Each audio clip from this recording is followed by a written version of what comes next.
দি একেন বেনারসে বিভীষিকা একটা হলে আজকে রিলিজ হয়ে গেছে, আমি দেখে ফেলেছি। এখন অ্যাকচুয়ালি সন্ধ্যেবেলার শোটা দেখলাম, 7টা কত শো ছিল। তো এটা দেখার পর আমি একটা কথা বলতে পারি জাস্ট যে একেন সিরিজে আমি খুব বড় একটা ফ্যান নয়।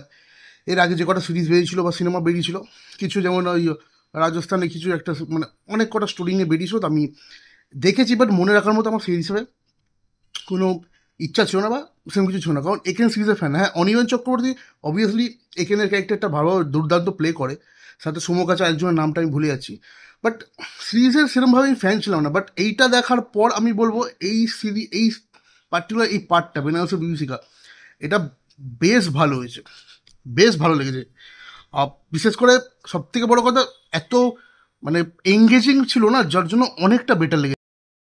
অ্যাক্টিং এখানে প্রত্যেকের অনবদ্য, সেটা গৌরব হোক, অরিয়ন চ্যাটার্জি হোক, সৌম্য কারিয়ে তো ও আগে থেকেই আছে, ঈশা ঈশা সাহা আছে, শাশ্বত চট্টোপাধ্যায় আছে। হ্যাঁ, কিছু কিছু খুঁটিনাটি জিনিস আমার একটু খারাপ লেগেছে, বা খারাপ লাগেনি, মানে ওটা ধরিয়ে দেওয়ার মতো যে এগুলো ফ্লজ আছে।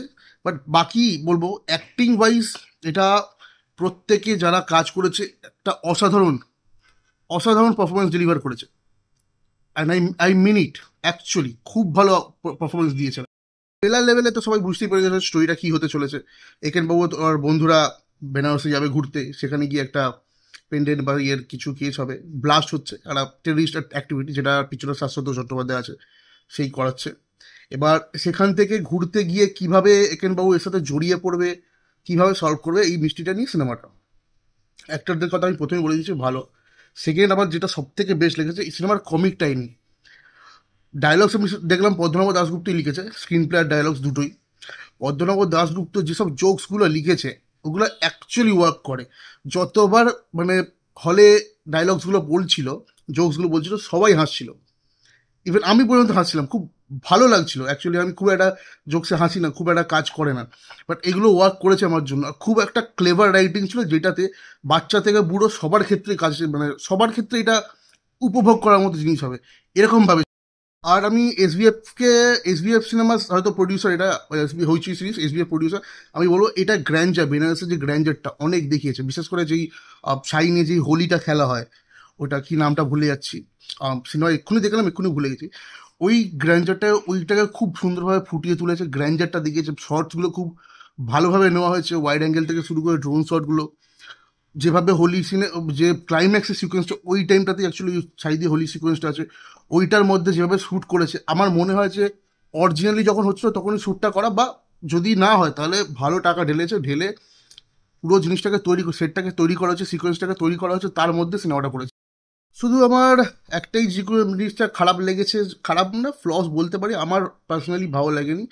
তার আগে একটা কথা বলে নিই, স্ক্রিন প্লে যথেষ্ট, বেশিক্ষণের সিনেমা না, 1-2 ঘন্টার কাছাকাছি সিনেমা। গান নেই, প্রথম একটাই গান আছে, ব্যাকগ্রাউন্ড মিউজিক ভালো চলেছে, বাকি ক্যারেক্টার যারা ছিল সবাই ভালো পারফরমেন্স করছে, সব কিছুই ভালো। শুধু একটাই জিনিস আমার খারাপ লেগেছে, বা বলতে পারো যে ক্লাইম্যাক্সটা বড্ড তাড়াতাড়ি হুটপাট করে শেষ করে দেওয়া হয়েছে, মানে ওটা খুব বেশি টানা হয়নি। আর সেকেন্ড একটা জিনিস, যখন শুটিং করছিল আমি এটা বুঝতে পারি না, যখন যে জায়গাটা শ্যুট হচ্ছে পাশে সব লোক দাঁড়িয়ে, মানে এক গাদা ভিড় লেগে, এখনকার টাইমে এটা হয় না, এক গাদা লোক দাঁড়িয়ে শুটিং দেখছে, এইগুলো একটু খেয়াল করা দরকার এখনকার টাইমে এসে। ওটা আগে হতো, এখনকার টাইমে এসে এগুলো খুবই ইররেলিভেন্ট টাইপের জিনিস, এইগুলো কেন খেয়াল করে না আমি বুঝতে পারলাম না। ওভারঅল দিয়েকেন বেনারসে বিভীষিকা একটা ভালো সিনেমা হয়েছে। যদি একটা ভালো টাইম পাস করতে চাও ভালো সিনেমা দেখে ফ্যামিলির সাথে, এটা প্রথম কথা, প্রত্যেকটা বয়সের জন্য প্রযোজ্য, কোনো প্রবলেম নেই, কোনো নিউডিটি গালাগালি কেসটাতে কিচ্ছু নেই, রক্ত সেরকম ভালগারিটি নেই, কিচ্ছু নেই, ব্লাডি ফাডি জিনিস কিচ্ছু নেই। তো 8 থেকে 80 সবাইকে নিয়ে গিয়ে দেখতে পারো সিনেমাটা। 1-2 ঘন্টা যদি ফান টাইম এনজয় করতে চাও তাহলে অবভিয়াসলি আই এম রেকমেন্ড করবো এটা, যাও উইকেট আসে দেখে এসো। তোমরা যদি নতুন হও চ্যানেলটাকে সাবস্ক্রাইব করো, বেল আইকনটাকে প্রেস করে দাও, কমেন্ট সেকশন জানাও যারা দেখে নিলে কেমন লাগলো দি একেন অ্যান্ড বেনারসি বিভীষিকা।